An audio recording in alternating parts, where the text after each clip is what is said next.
that you may know that Elohim sent me. Some of you don't understand the spiritual dimension of what we are doing. You think we are just fighting for Biafra. No, we are fighting for the restoration of the kingdom of heaven upon the face of the earth.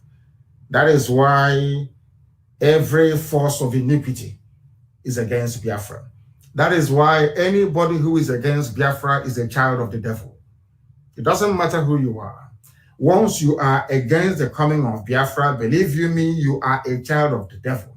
And that very end or conclusion to your life that you're looking for, you are going to get it.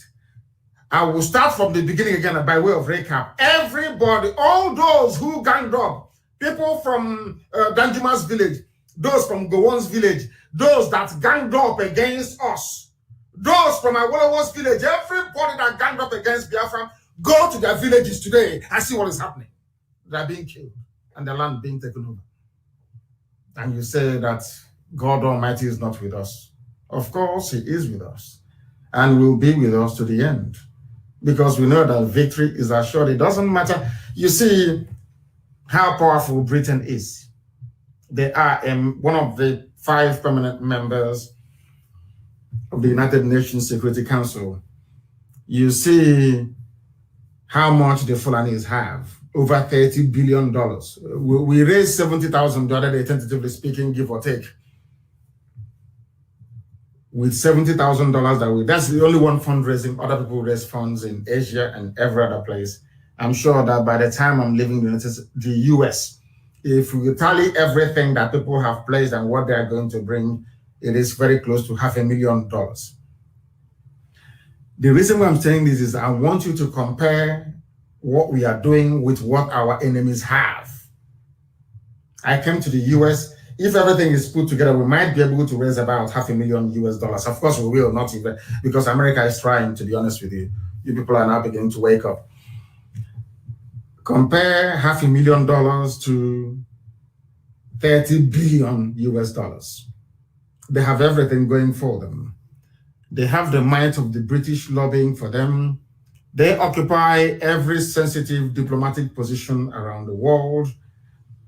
They have well-oiled consultancy firms. These are blue-chip firms working for them all over the world. They bought over Google, gave them money.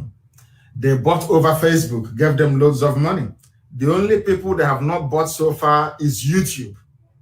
And I'm sure very soon they may buy them over as well. And I don't know how far they have gone with Twitter, if they have succeeded in buying Twitter over as well. You see all that money they have, all these powers that they wield. They have the Nigerian army, the Air Force, the Navy, and all of that. All of you will be surprised to see all these entities crumble before your eyes, before the coming of Biafra. You see Britain. You see what is happening in the zoo today with people that worked or conspired against Biafra the way they are suffering. People from the Middle Belt, the same people that fought against Biafra, they're the ones who are being slaughtered today. Have you seen all of that?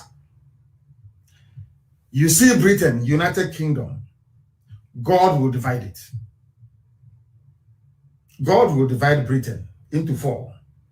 England will be on their own, Wales will be on their own, Scotland will be on their own, and Ulster, of course, they will join their brothers, the Irish Republic. Go and write it down somewhere. But when these things are happening, people will see it as a natural consequence of day-to-day politics. You will not know it is a divine order from heaven. Since Britain came to Biafra land to divide the children of light, God will divide them. Watch and see what I'm telling you. The same way today, as I'm saying this thing to you now, you see your governors that you have, those you call your leaders, those you know, Haneza. Has it dawned on everybody now that these people are even worse than Buratai? They are worse than the lowest form of Fulani Janjaweed. They are worse than Mietiala. Has it dawned on everybody now? In the north, their own governors are busy every day. And we have asked this question many, many times. How come Sheikh Gumi is able to trace where bandits are, murderers, rapists? that kill innocent people every day. And he went there with the secretary to the government. Well, what's SSG? Is it? What is the meaning of SSG in the zoo? Is it the senior?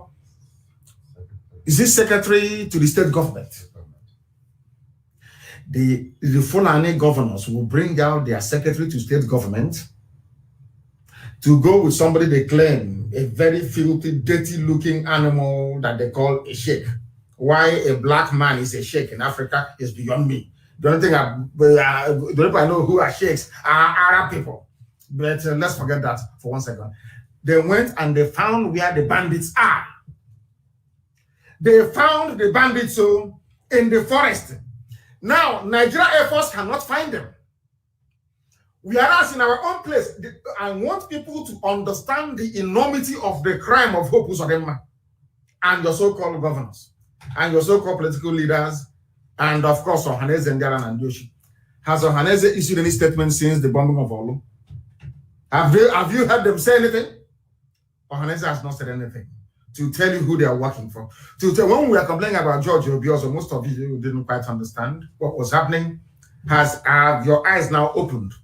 All those idiots answering Ohanaeze Ndiaye and Yoshi, both their elders and their children, have you seen how evil they are?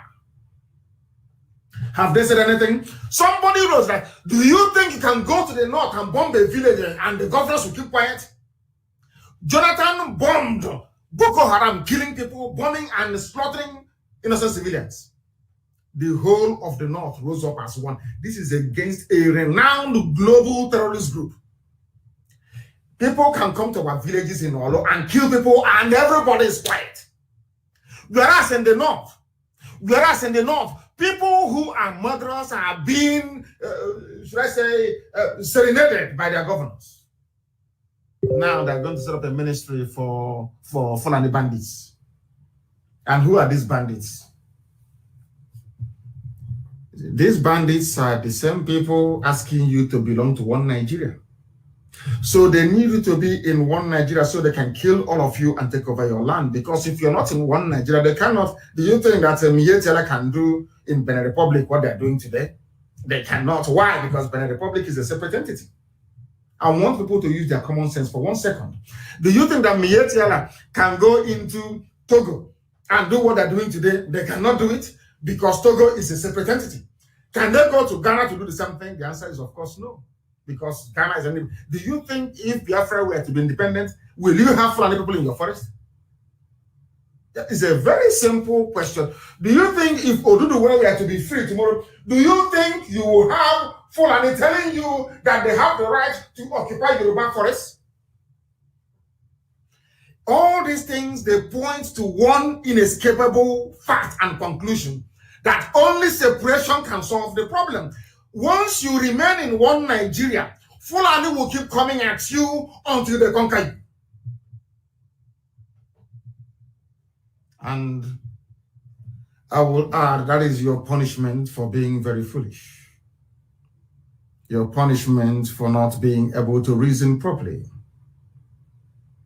That is your punishment for allowing the Supreme Court of Nigeria, should I say, the Fulani Jan Abba Kyari to be precise, to impose a governor on you in Imo State.